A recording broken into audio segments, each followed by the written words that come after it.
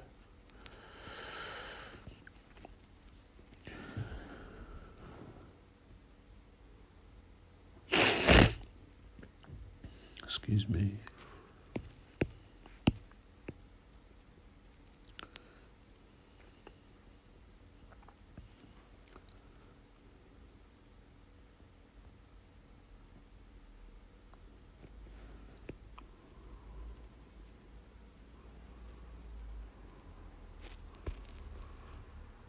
Yeah, that seems to have worked, but now it looks like his eyebrow is this anomaly, you know, it's just kind of like bending underneath his skin, which doesn't really work. So that should kind of deal with it.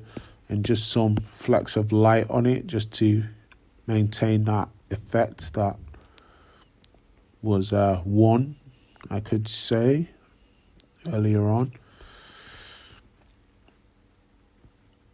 And if his eyebrow on that side is like that, and presumably there's something really shading his face, I want to say that the reflection on his face, that's basically here, this kind of thing that's casting this kind of green spike on his face, I want to say it's the sword, because I'm going to actually render that sword to be a lot brighter. So first I'm going to, because I need a placeholder in there. That's something you might be able to learn, is that this idea of placeholders. Not everything that you draw, as you know this, pretty much you know this already, but maybe you haven't thought of it this way. Not everything that you draw is being drawn to actually make it into the final edition of the thing. Some things are just placeholders. That's what I use anyway. I use placeholders because often, because I'm not drawing still life, I'm just drawing from my imagination. Oftentimes, I get an idea to do something, and then that idea will change in the process of my doing whatever it is that I'm doing. The idea will actually change. So one of the ways to prevent yourself from getting discouraged about that is to say, well, to be honest, there were some placeholders in there. Not everything that I drew was something that I was hoping was going to make it into the final cut. So now we notice the light from his face is kind of gone.